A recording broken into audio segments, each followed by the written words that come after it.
ముగ్గురు స్నేహితులు దట్టమైన అడవిలో టెంటు వేసుకొని క్యాంపింగ్ చేస్తున్నారు. రాత్రి నిప్పు చుట్టూ కూర్చుని మాట్లాడుకుంటున్నారు. సడన్గా దట్టమైన చీకట్లోంచి రమేష్ నన్ను కాపాడు అని ఒక ఏడుపు వినిపించింది. రమేష్కి ఆ గొంతు బాగా పరిచయం. ఎందుకంటే అది తన సొంత చెల్లెలి గొంతు. కాని తను సిటీలో ఉంది కదా, ఇక్కడికి అడవిలోకెలా వచ్చింది? మిగతా ఇద్దరు స్నేహితులు ఎంత ఆపుతున్నా వెలకుండా రమేష్ ఆమెను వెతుక్కుంటూ ఆ గాఢంధకారంలోకి వెళ్ళిపోయాడు. ఈ చీకటి కథల విశ్లేషణకు స్వాగతం. సరిగ్గా 2 నిమిషాలు ఆ తర్వాత రమేష్ అరుపులు వినిపించాయి. వాళ్లు పరిగెత్తుకుంటూ వెళ్లి చూస్తే ఒక చెట్టుకి తలక్రిందులుగా వేలాడుతూ రమేష్ శవం కనిపించింది. దానికి మించిన భయంకరమైన విషయమేంటంటే ఆ చెట్టు వెనుక నుండి రమేష్ గొంతుతోనే ఎవరో వికృతంగా నవ్వుతున్నారు. అసలు చీకటి పడ్డాక మనకు కనిపించని వేరే ప్రపంచమేదైనా మేల్కొంటుందా? పగటిపూట చాలా నార్మల్గా కనిపించే ప్రదేశాలు సూర్యుడు అస్తమించగానే ఇంత భయంకరంగా ఎలా మారిపోతాయి?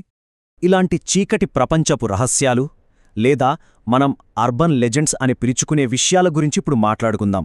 సైన్స్కి, లాజిక్కి అస్సలు అందని కొన్ని భయానకమైన అనుభవాలను లోతుగా విశ్లేషిద్దాం. వర్షంలో ఒంటరి ప్రయాణికులు. ఇది చాలా కథల్లో మనం వినేదే గదా. అర్ధరాత్రి, కుండపోత వర్షం, ఎవరూ లేని హైవే మీద డ్రైవింగ్, అకస్మాత్తుగా ఒక మహిళ లిఫ్ట్ అడగడం. చూడ్డానికి ఇదొక చిన్న సాయంలా అనిపిస్తుంది, కానీ దాని వెనుక ఉండే పరిణామాలు మాత్రం మన ఊహకు కూడా అందవు. ఇక్కడ గమనించాల్సిన ఒక ఆసక్తికరమైన విషయం ఉంది. ఇద్దరు వేర్వేరు వ్యక్తులకు వేర్వేరు ప్రదేశాల్లో జరిగిన సంఘటనల మధ్య ఉన్న పోలిక.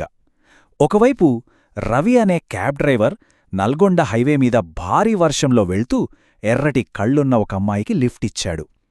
ఎగ్జాక్ట్గా అదే సమయంలో మరోవైపు శ్యామ్ అనే వ్యక్తి రాత్రి 1 గంటకి దట్టమైన అడవిదారిలో డ్రైవ్ చేస్తుంటే తెల్లటి దుస్తుల్లో తడిసిపోతున్న మరో అమ్మాయి కారెక్కింది. ఇద్దరూ ఒంటరిగానే ఉన్నారు. ఇద్దరికీ కుండపోత వర్షంలోనే ఈ వింత అనుభవం ఎదురైంది. అయితే రవి క్యాబ్ ఎక్కిన అమ్మాయిని ఎక్కడికి వెళ్ళాలి అని అడిగితే, ముందుకు వెళ్ళండి, నేను చెప్తాను అని ఒకటే సమాధానం వచ్చింది. ఆ గొంతులో ఎలాంటి ఎమోషన్ లేదు. రియర్ వ్యూ మిర్రర్లోంచి చూస్తే ఆమె ముఖం పూర్తిగా పాలిపోయి ఉంది.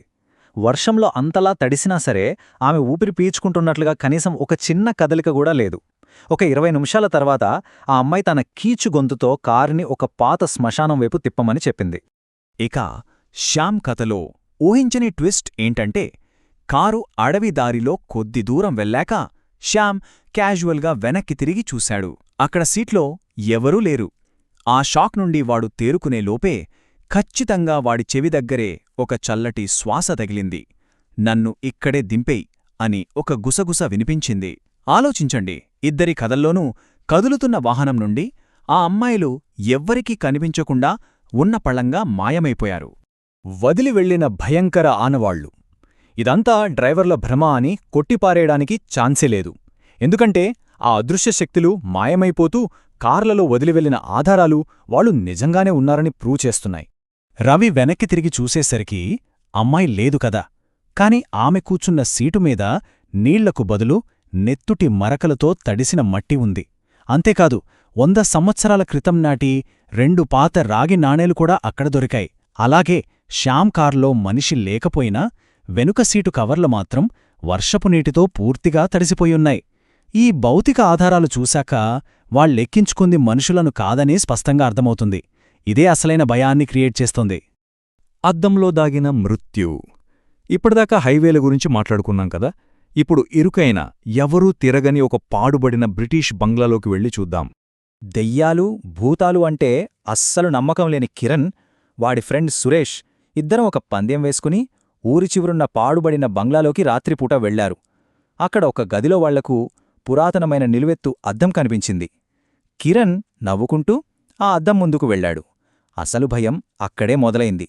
కిరణ్ తన చేతిని కిందకు దించినా సరే అద్దంలోని ప్రతిబింబం మాత్రం అలా చేయలేదు. ఆ అద్దంలో ఉన్న కిరణ్ రూపం చేతిని పైకి ఉంచి చాలా క్రూరంగా నవ్వడం స్టార్ట్ చేసింది. ఆ నెక్స్ట్ సెకండ్ అద్దంలోంచి ఒక నల్లటి ముడతలుబడిన చెయ్యి బయటకు వచ్చి కిరణ్ గొంతు పట్టుకుని ఒక్కసారిగా అద్దం లోపలికి లాగేసుకుంది. తర్వాతి రోజు ఉదయం ఊరివాళ్లందరూ కలిసి ఆ గదిలోకి వెళ్లి చూస్తే అక్కడ అద్దం ముక్కలు ముక్కలుగా పగిలిపోయింది. కాని కిరణ్ మాత్రం ఎక్కడా లేడు.